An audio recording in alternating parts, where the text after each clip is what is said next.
The views and opinions expressed on Unlock Your Wealth Radio are those of the host, guests, and callers only and are not necessarily the views of Unlock Your Wealth Radio, Heather Wagenhals, or Success Publishing International. More willpower than a barefoot woman at a shoe sale. Able to stretch a single paycheck for an entire month. Makes money concepts easier than third grade math. Introducing your purveyor of prosperity, Heather Wagenhals. Work all day, stress all night. Take your mind off your money and focus on your life.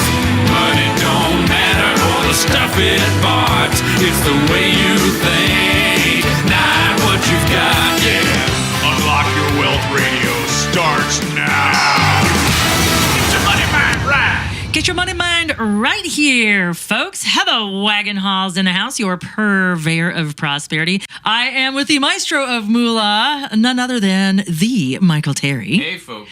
And we're going to help you get your money mind right on today's show with our fabulous Women's Empowerment Series, continuing with another great interview from Sara Teatrault. So just let me tell you, this interview was my one, and I can't remember which one was the top one, but this one and my Nathaniel Brandon were my two highest grossing shows of all time. Nice. Yeah, so Sara Teatrault from GoGingham.com, who now has a new venture as a creative director with Forum One. She's the creative strategy chick because, well, that's what she does. Just when you take a look at what she's done with Go Gingham, you'll be really impressed. So we've got her coming up. We have our key coming up and Moolah Word of the Day. So what is our key this week, Miguel? Our key is number 9, create credit. Create credit. You know what I think about when I think about credit? I think about all the books that have been written about credit. And I know sometimes it really sucks to have to sit and read something. Wouldn't it be better if you could learn about something without having to read with your eyes? It would. And you know what? Unlock Your Wealth Radio listeners can take advantage of reading with their ears from our sponsor, Audible.com.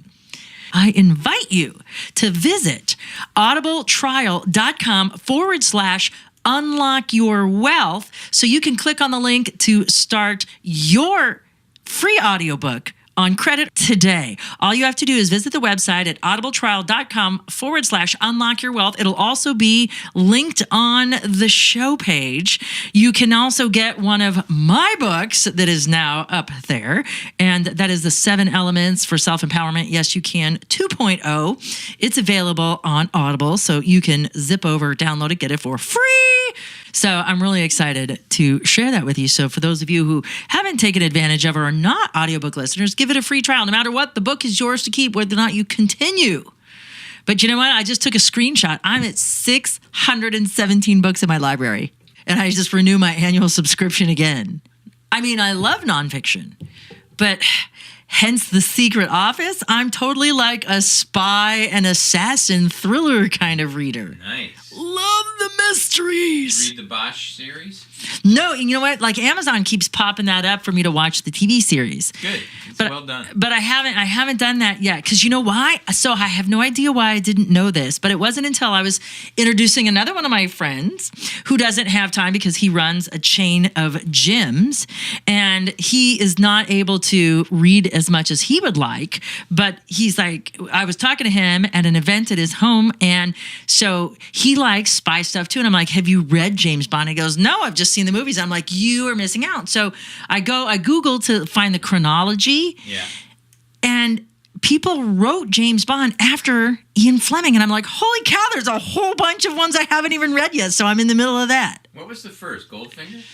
Yes. Was it Goldfinger. And so I just started because I wanted to go back to the beginning and work my way through. And so Goldfinger was number 1. And then it was Live and Let Die. And then it was, what the heck? Was Dr. No in there? Not yet. Moonraker. I just finished Moonraker. So Moolah Word, key is create credit. And for those of you who are unfamiliar with our Unlock Your Wealth Live, we do our Keys to Riches on Mondays at 9 a.m. Pacific live on our Facebook fan page. Join us at Unlock Your Wealth Radio on Facebook. Remember to turn on notifications and like the page. And then once you like it, you can turn on notifications. And just be aware that we're transitioning to a full video format coming up in July. I guess I can let the cat out of the bag. We're debuting a new show. It's going to be a lifestyle show. It's more of the same things that you love about Unlock Your Wealth Radio, but it's also going to be a magazine style format. So it's going to be lifestyle stuff too, because wealth is what? More than money. So be sure to visit our Facebook fan page. It'll direct you to the new Facebook fan page coming up. And that way you can get started being a part of all the excitement. You're excited. You can tell. Yes, and the Road to Freedom Fest, too, by the way. The Road to Freedom Fest starts today. And we're going to take a journey. We're going to start exploring some of the people that are speaking, why Freedom Fest is so critical to your financial well-being. Thousands of people attend because there is nothing more important than your personal freedom. If you do not have personal or political freedom, you will not have financial freedom. And these things are inextricably tied. And that's why this is such a great conference, because it's all tied together. And they're doing it TEDx style. So they have 1 billion more speakers, all doing like 10, 20-minute format presentations. So we are going to have a heck of a time, because we're also debuting the Way of the Renaissance Man podcast, and the Atmosphere podcast is going to be broadcasting as well. So come visit our Unlock Your Wealth TV studio on Media Row if you were in Las Vegas, July 11th through 14th. There's still some early bird discounts. So how about moolah word of the day real quick? Let's do a moolah comparison. Nice. We're going to go double. We're not just going to do one word. We're going to do two and compare them. Okay. Medicare versus Medicaid. It's very simple. One is a national program and one is a state program. Ding, ding, ding, ding. You are a winner. Yeah. Medicare and Medicaid are both government programs. They both relate to health care, and they are both talked about on the news all the time. And they both begin with the letter M, coinkadinkly. Meta.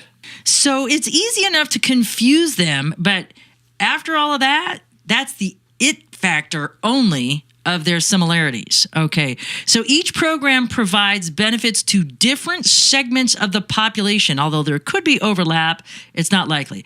Medicare is a health insurance program provided by the federal government that you pay into for your lifetime, and then through payroll taxes, it's split between that you pay some, your employer pays some, and then you get it in a form of health care when you're aged. Medicaid is a healthcare assistance program.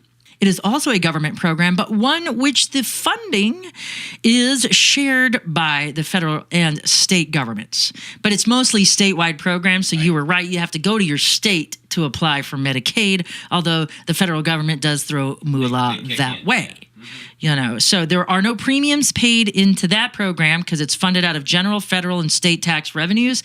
And the patient may be responsible for small co-payments, and they vary state to state and from one treatment to another. So it depends on what you're having done, when you're having it done. Right. But it's set up to provide health benefits for low-income people. You must qualify based on an income that is a percentage of the federal poverty level for your family status. So that means number of people in your family. But it's got to be less than 200% of the federal level. Mm-hmm. And that's the difference. Yeah. So Simple. Simple, simple, simple. So as we continue this season of our women's empowerment, this, I said at the beginning, was one of my greatest interviews. This and Nathaniel Brandon, they duel for top dog on the website. And I'm so excited. She's such an amazing woman, what she does and how she's evolved. And even now, since this is a reprise interview, she's even doing greater work. So she is now the creative strategy director at a place called Forum One, and they do cause-based marketing. And she is also known from her peers and customers as a savvy communications professional who can dependably drive home complex projects. Her arsenal of diverse skills with editing, writing, design, and project management enable her to deliver high-quality products time and again. And she's going to talk about what really put her on the map was her website she started years ago called GoGingham.com. Let's take a listen to my interview with Sara Teatrault. Welcome to the show, Sara. Thank you. I'm so glad to have you on. And the reason is because I think you have captured the ideal mindset that people should have when it comes to money. Well, I appreciate you saying that, Heather. I mean, I feel like I am just trying to spread this message that being frugal doesn't have to be a sacrifice or boring or bland or anything like that. That it can be. I like to say that it's frugal, fancy, and fun, because that really, describes me. So, yes, and I don't believe that, because when we break the budget in our seventh key, we're breaking that mindset that something has to be sacrificed or given up. Opportunity cost really exists, but we have to reposition the way we think about what we're choosing over what we're letting go. And it doesn't have to be this negative opinion about it. The opportunity cost is what it is, but if we perceive it in a stylishly frugal and fun, fancy way, then the perception becomes the reality, and it's not a sacrifice, it's an active choice. And that's what I think I like about GoGingham.com. How did you come up with the idea for your website? Well, I am a sewer, and I love gingham fabric.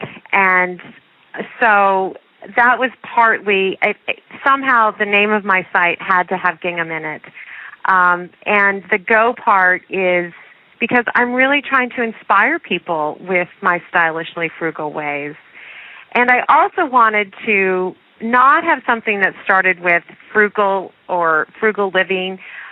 Even though I do live very frugally, I just think that a lot of times people are turned off by that word because they immediately think, oh, I'm going to have to sacrifice if I'm going to look at her website or, be associated with frugal living somehow. But really, I started my website because I just really felt like the 2008 economy and everything that happened that was, hard on American families, including my own, because my husband lost his job in 2008. It just really made me look around and say, you know what? There are a lot of people who are hurting, and it's unfortunate. And how can I help share how our family has been able to live and survive and even flourish in these hard times? And, what we're doing and how we're living still this really nice, thoughtful life, but we're doing it on less. Well, and I don't even get that vibe, honestly, that it's about frugality, because when I'm looking at your website, and I can just pick a random article about roasting tomatoes, yes, you're saving money when you roast your own tomatoes versus buying a jar of them, but this is, I think, more about a celebration of what life is really about, and it's about events and memories. And if you're cooking in the kitchen with your family, I think that's a cool time. You can't put a dollar value on that. Sure, you might be saving a few pennies here or there. It might not even make a difference by the time you buy all the canning supplies and the resources it takes for you to jar your own roasted tomatoes. But the sense of community and family and the experience about it, for me, when I saw your website, is what I thought, that you're celebrating what's really important about life, and you're not focusing on the finances, but as a result of this celebration, if you will, that that you're being frugal as an offset, or that's a secondary benefit. But that's just my perception. I would completely agree, but when you approach, it's not that I try to approach everything with how can I save money doing this? It's that I approach everything with, how can I do things with the least amount of waste? So I don't want to waste resources, whether that's the tomatoes I've grown in my garden that are starting to rot, or, anything, any jar. Anytime I buy a jar of peanut butter, I hold on to the jar because I know that I'm going to need it when I go to roast my tomatoes and put them in my freezer.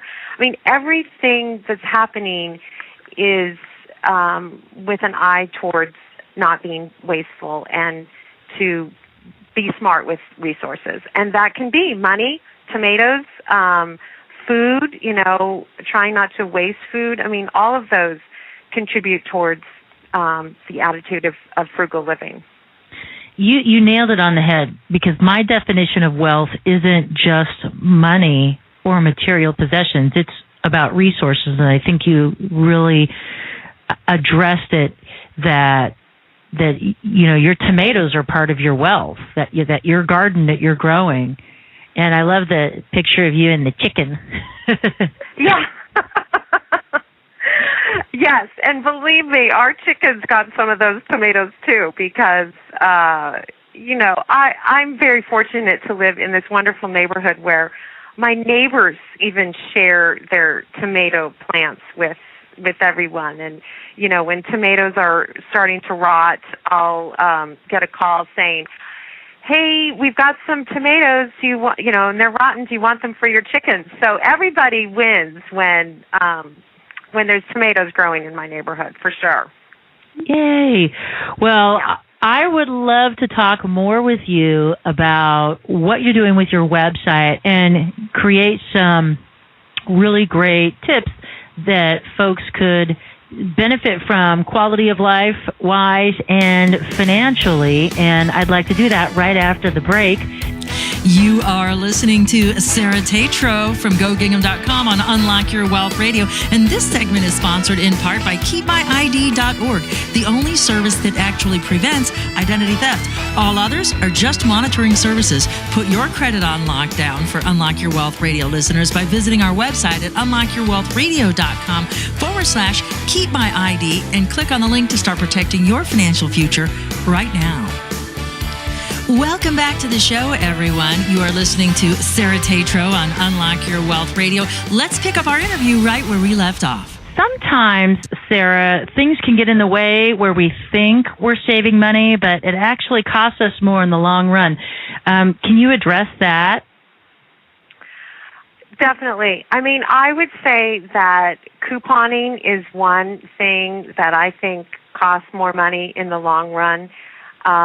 For a number of reasons. I don't use coupons at all in my grocery shopping, and I mean they don't have coupons for things like broccoli or beans, that you get out of the bulk bins, which is how I buy my beans. But a lot of times people will think they're saving by spending, but if you really think about that, Heather, I mean, I don't want to have to buy something so that I can save money, because that is just not a sustainable lifestyle.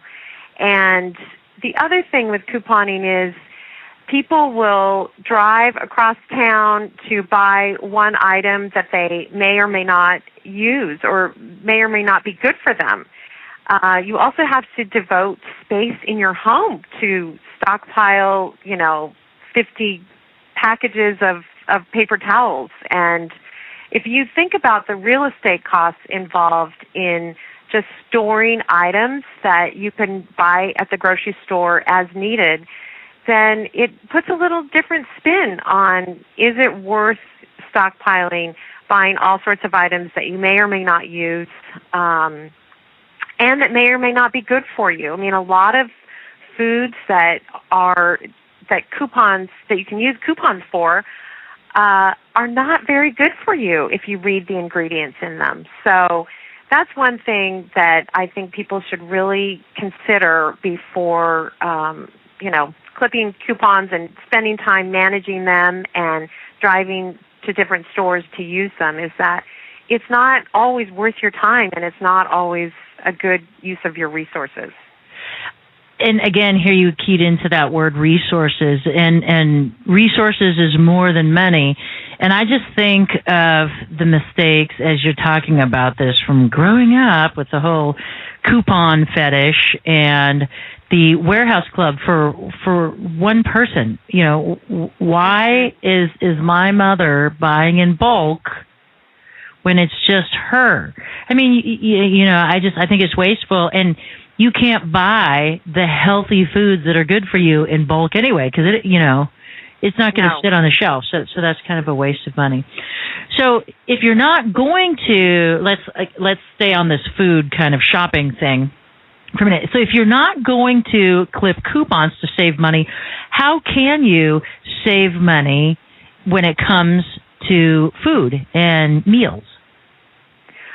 Well, I would say hands down the most important thing for saving money on your food budget is meal planning. And every single week I sit down and, with our calendar of events and what's happening. I have 2 teenagers and, we're busy and they're active in activities, and I figure out our meals for the week. I do a plan that goes from Monday to Sunday, and I plan on us eating our leftovers. I plan on my kids cooking a meal. They cook dinner. Each one cooks a meal every single week and cleans up. Oh my gosh, how'd you get the and clean up part? Well, that's part of what you get for the privilege of living in our home. I'm impressed right there. That's frugal living. No having to have a housekeeper. They pick up after themselves. That's it. I mean, there is no reason to have services, no yard, no home, no house cleaning service. If you have kids, they should be working. That's my attitude for sure. But I will say that if you can meal plan and only buy the food that you need to only buy the food that you're going to eat in a week, you will not only save on your food costs, but you'll also cut back on the amount of food that gets thrown out. I mean, food waste is such a huge problem in our country.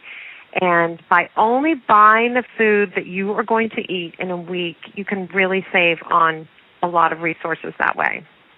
Yes, and it's ridiculous how we waste food, and then we have a starvation issue in this country too. So I agree. Here's another question that I'm thinking of. Okay, so I'm at your website. I'm like digging all of this stuff. I think it's cool, but let's say I'm a person that, I have appearances to keep up.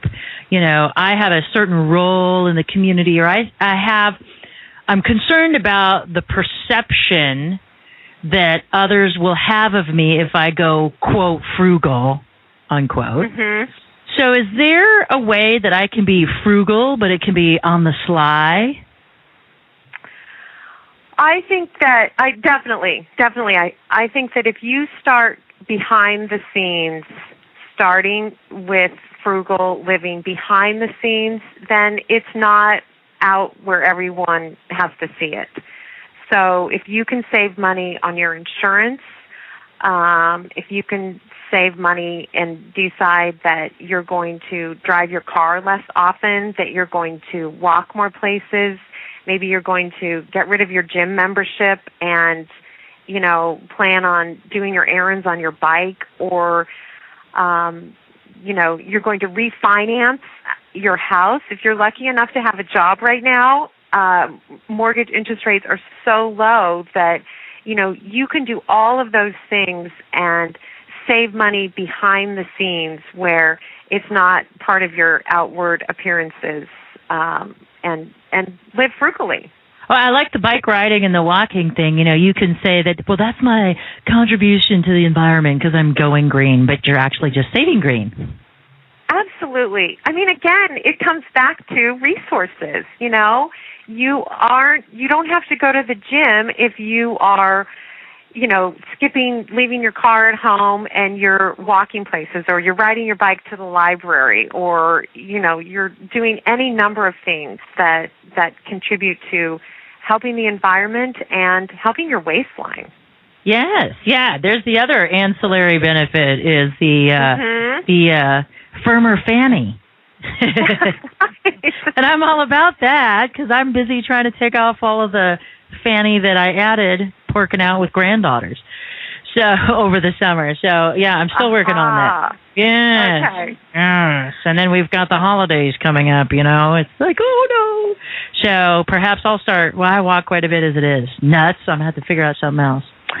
Now, I know you speak out a lot about being frugal and fancy and fun, and I have heard that you say in order to get wealthy, you have to lose faith. What does that mean?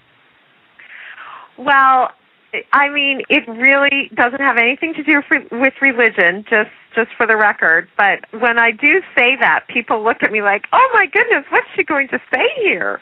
But it's just a way to help people remember how there are different areas where they can save money. And so by reducing your faith, it's the FAITH, faith, you're reducing your food costs, you're reducing, I say apparel because that worked for my word, but it's clothing. So food, apparel, insurance, transportation, and housing. I mean, those are the big expenses in life, and if we can figure out ways to save money on those, to not have so much going out, because that's what reducing your faith is all about.